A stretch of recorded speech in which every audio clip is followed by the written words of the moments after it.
What's up, hackers? Today we're talking about external penetration testing. As juniors, a lot of you are going to start at this point, so we're going to talk about OSINT and different scanning techniques with active and passive scanning. So let's just jump into it. So like I said, we're going to talk about some tools we use for external penetration testing. Those tools are going to be simple NSLOOKUP. We're going to use Asset Finder, WhatWeb, Amass, Nmap, and Eyewitness. These are really good tools to use generally to start to get a really good idea of what resources are available, what subdomains are available, the IP addresses related to them, take screenshots if they have port 80 open, and also parse out data. When we scan with Nmap, we're going to find services available, ports open, protocols. We know this already, but we want to take that information, we're going to parse it out, and we're really going to take a hard look at that information later. This portion is just discussing how we find everything we can quickly about a target. So in this example, a client only provided us with the website. In this example, we're using OWASP.org. We are only doing passive type scanning. We're not doing anything aggressive towards them. We're not scanning them with Nmap. We're going to start with the basic tools to do some domain searching and find some information about this. Like I said, uh, when we do Nmap stuff, we're not going to use it against this website. We don't have permission to scan them. We're going to scan a virtual machine, and we're going to use TryHackMe to do that. So follow along, and we're going to go through each tool. This is not a deep dive into tools and what they do specifically. I'll do that later.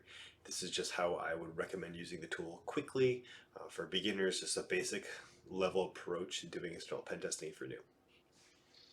Okay.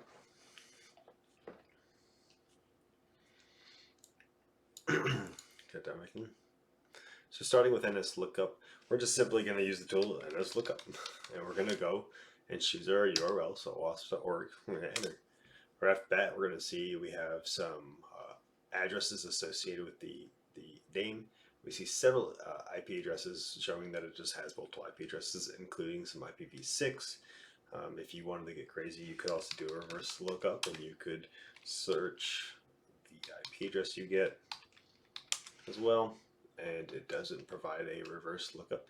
Sometimes reverse lookups might disclose more information, especially if configured inappropriately. So we're going to want to do that forward lookup and that reverse lookup. Once we've done NSLOOKUP, we're going to move straight to our next tool. We're going to use Asset Finder. This is going to help us identify some subdomains. So Asset Finder, you can see I've already typed the commands in, OWASP.org, and we're going to hit enter, and we're going to just let it run. Right off the bat, you see some subdomains populating. Pretty interesting stuff. And the only downsides, we're not seeing IP addresses associated with this. Amass is going to provide that for us. So I want to show you how they differ. And you want to use multiple subdomain tools. Not all tool one. You should never use one tool for everything. You want to use multiple tools for similar activities. It just covers your basis. We don't want to limit ourselves to one tool because sometimes tools miss things. So we ran Asset Finder. We have some subdomains right there. We'll run WhatWeb. Why not run WhatWeb?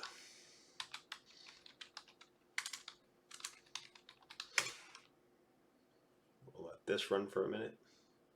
Cut.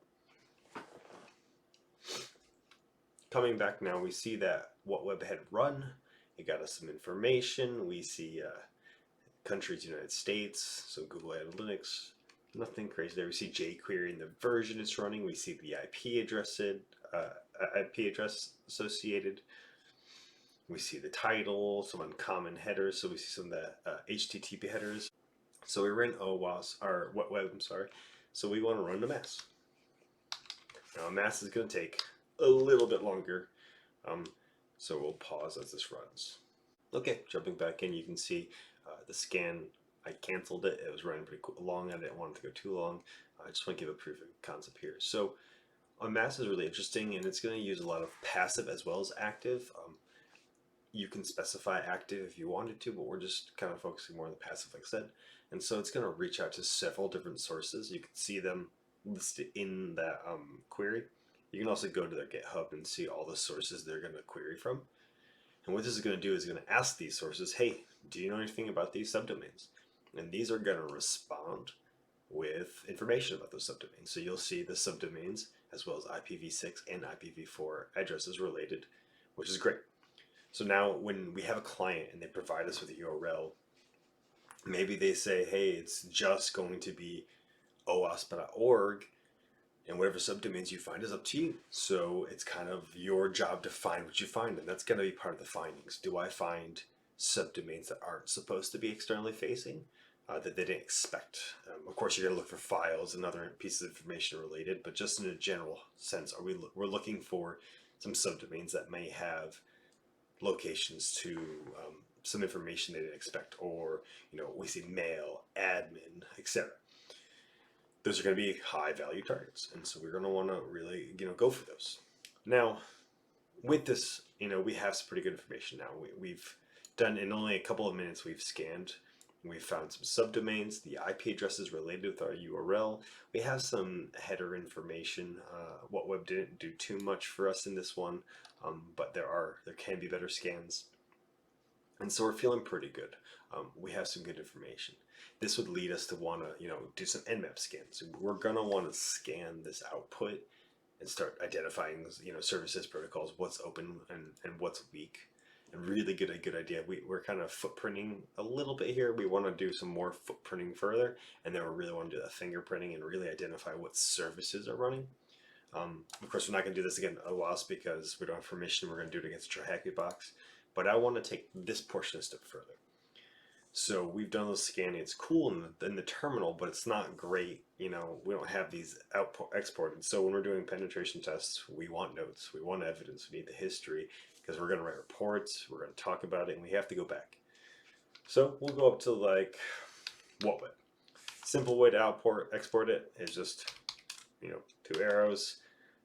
Say wherever you want. I'm just going to say home Cali desktop. And I'm going to call it whatweb. I can spell whatweb.txt. Enter. It's going to run and export everything it finds to this file right here. So, gave it a minute. It ran. We'll get some pretty good information in here. You see this one's got a lot of gross characters. That's okay. That's not a big deal. Do the same for Asset Finder.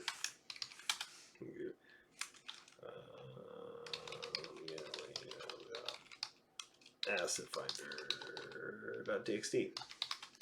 Enter. Create the file. It's going to populate. You can open it early. It'll probably prompt us to refresh it, but you already see it's kicking some information out. The most important one that we're going to want to see, that I personally want to see, is the mass export.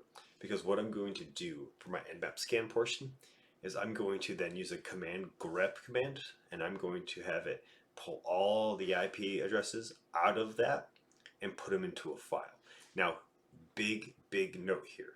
Before you do that, you need to review your mass file. Why? We're using passive information, and sometimes it gets it wrong. So if in that file, one of the subdomains collected has either a subdomain or an IP address that is not the client, you need to pay attention and identify it. It's very important, because if you don't, you're going to Nmap scan a company you don't have permission to scan, which is illegal, depending how you do it. A basic Nmap scan isn't illegal, it's unethical, but if you were to continue scanning and perform your exploits, you're going to get in trouble. So you need to verify that this right here is in scope. So, go through your list, verify these subdomains, verify the IP addresses. There's nothing wrong with even messaging your client and having them verify those that belong to them. It's whatever tolerance your company has. So, follow your policies, make sure that you verify before you just go and scan. So once you've verified, you run the grep command. It'll cut all the IP addresses for you. It'll put them into a text file and only a unique one, so it won't have any repeats. And then you can just tell your Nmap to scan it. So we're going to do that right now. So let's go and tell Amass to do the same thing. Amass. I'm going to throw this into its own folder because it kicks out a lot of files. So I'm going to throw it into scans. Okay, amass.txt. So amass is running. I'm going to kill it early again because we don't need to go too crazy here. You look in the amass text and we have a couple things in here. We see Riddler, Anubis, Cert Spotter. So we're getting the URLs, we're getting the IP addresses. Now, Asset Finder has done a really good job of finding those subdomains for us, right? So we have those subdomains already. So we have those unique ones. We need the unique IP addresses. So what we're going to do is we're going to use a grep command. Let me grab it real quick. So this grep command is going to go through all of this. And what it's going to do is it's going to look at my input file. So we know that this is not my input file. Instead, we made it a mass.txt. Mass.txt. Let's just double check. Yep, a mass. Oh. Punctuation matters. Home, desktop, and we're looking for, we're going to put it into, we'll put it into scans, unique IPs. Yeah, we'll do that. So what we'll do is we'll run this command, give it a second, we'll load our unique IPs right here. And now you'll see we have a couple other things in here. Why? Because they had some IPv4 type information in there and some other numbers. So we're going to come through here real quick. Delete this. We would delete, we'd verify these, and we'd verify these. So these look right here like they came out of order. These are probably at the end or in different order. So because the results were kind of jumbled in here, we're getting a little bit different of an answer. So I would just go back through here and double check my response, my results, and make sure what I have is correct. Again, always double check when in doubt. But you know, we're starting to see a nice listing here of IP addresses that we could scan. So once we have this, we're going to want to nmap scan this once we've verified. Now, like I said, we can't nmap scan that because we don't have permission, and I'm not about to make OS mad on that video. So I do have a try hack me box that's running. So let's just make sure we can talk to it, unless it's stubborn and doesn't have ICMP enabled. It does. Perfect. So what we want to do is I'm going to create a fake file. We're just going to call it ips.t, or well, this is a real file, but it's going to be a test file. And here we're just going to put that try hack me box IP address because we want to simulate pulling that file in, but obviously we're only using one IP address. Perfect. Let me scroll down to my command. So, when it comes to this IP address, like I said, we want to scan this. We want to make sure if we have a huge range of IP addresses in here, you'd want to run a ping scan ahead of time just to make sure that those IP addresses are still alive. We don't want to be scanning IP addresses that are alive. It just wastes time and takes too much effort. We don't need the results. So, you know, verify these IP addresses are alive. You can do a ping scan either through nmap or just a normal ping scan through Windows. It's up to you. But you want to ensure that whatever's alive is in this list. And so we want to pull a full scan. And this is going to be really important. We want to do a really in-depth full scan. So we're going to do an nmap-a. We are going to pull in, we'll do the IP first. I'm sorry, we're pulling the file because I'm paying attention. We're pulling in this file, which is really important. So, Marty and Callie. This is a new box for me. I just made it like an hour ago. So, all right, cool. And what I want to do is we want to grep this out a certain kind of way. Or, I'm sorry, export this out a certain kind of way. So using the TAC O uppercase A, this is going to be a greppable format or a parsable format for the parser we're going to use. Okay, and so we're going to want to just put it right in the desktop. I'm going to say, I'm going to put it right in nmap.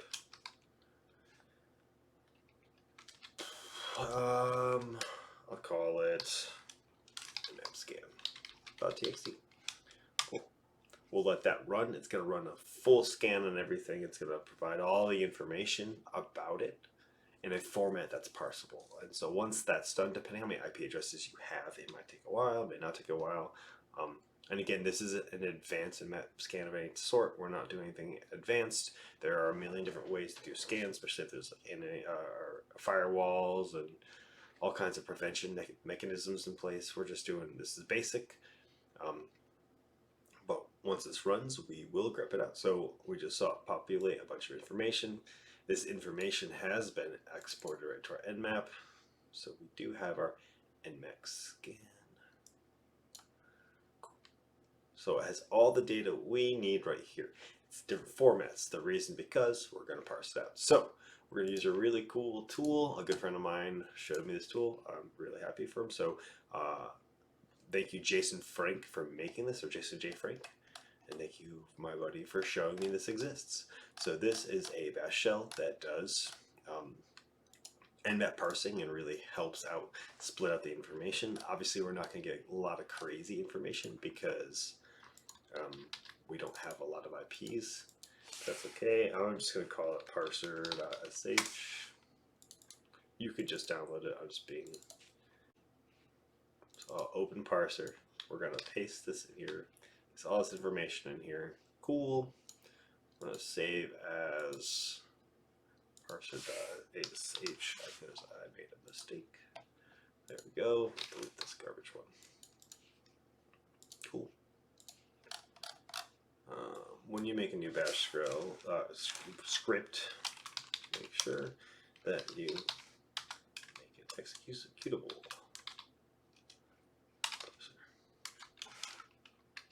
And you should probably add sudo to the beginning of that. Cool. So now we can execute parser. So we will call parser. Now with this tool, it has only two inputs, I believe. That's G and P. So we're going to want to gather, and we're going to want to parse these files. Cool. So we will want to gather these.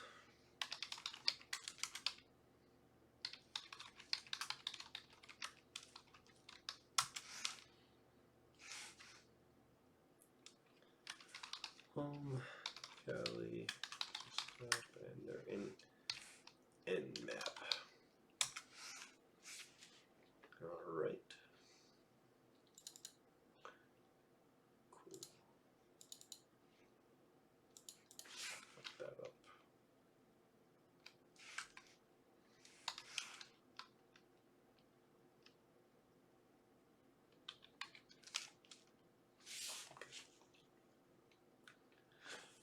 Let's cut back.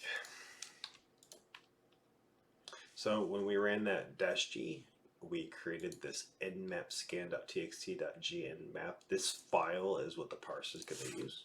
So we're going to want to run parser-p now. And what this will do is it'll parse through this file we created. So we told it earlier to go through that parent directory of all the data, and it parsed through it and created this output. Now we're going to run that file, and it's going to kick us an output called gnap parser. We'll open it, and you'll see we got a bunch of cool stuff. So host lists, this tells us the live hosts, open ports on those hosts. It tells us some port files, which this one's the important one we care about. We'll come back to that second. We have port lists, TCP port lists. We only have one because it's really simple service because it's a box.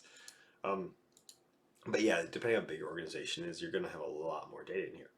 So what we want to do, our final step of this, to do kind of our initial OSINT enumeration phase, is we're going to want to run a program called iWitness. Now, in this situation, it's not really a big deal because you know, we only have one box.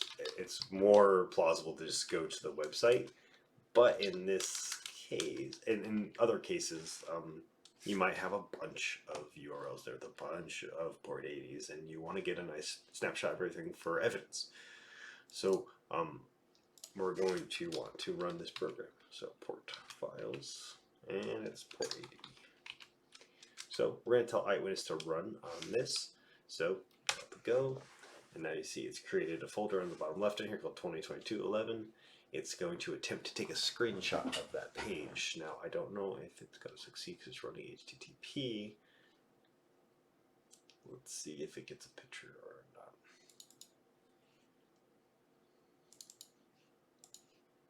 So I'm going to cancel that. It's probably not going to get a picture of that because it's a tri-happy box and it's not set up properly. So we're just going to scan the OWASP page because that's okay to do. So we'll tell it to run. It's going to go across, look at OWASP right now. That's the wrong IP. One more try. I promise we'll get it. Change it to the proper IP address, you know, it's kind of important. And run it one last time. It's gonna try to go to OWASP. It's gonna go to OWASP. It's gonna take a screenshot. I don't want to open the report. I'm gonna show you guys manually, and of course you get a good old picture of a character that we should all know. So we'll open up that folder. We got a bunch of data in here. Pretty cool. The report HTML would be pretty awesome if we had a lot in here, but we don't. But we're gonna see that page here that it took a screenshot of. It also shows the security headers, which is cool. It's gonna show content type, transfer code, all the good header stuff that we want.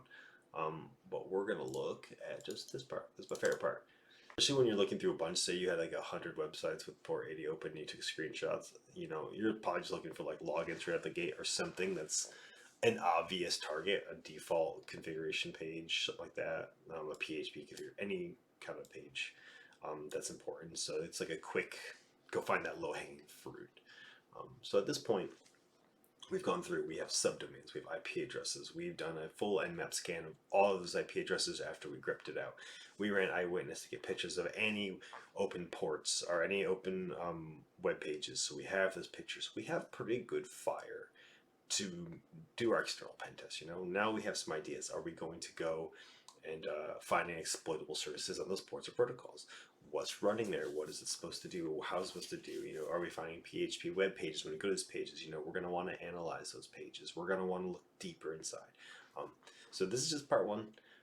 We're going to look at part two, and that's going to go more to finding users that are valid, you know, looking at the websites, looking at technologies running on them, looking at HTTP headers, identifying what might be targets, what ports or protocols might be targets that we want to look into more, and then we're looking at some common exploits that are pretty typical with like WordPress sites, PHP sites, things like that, where we can enumerate information and how we can attack them to gain, you know, foothold externally. And then we'll talk about a little bit of just doing the general Nessus scanning, the vulnerability scanning, using Burp Suite a little bit to find some stuff. Again, we're saying high level. This is for people who are newer to the field. I hope you enjoy the content here. You know, that's what we try to go for.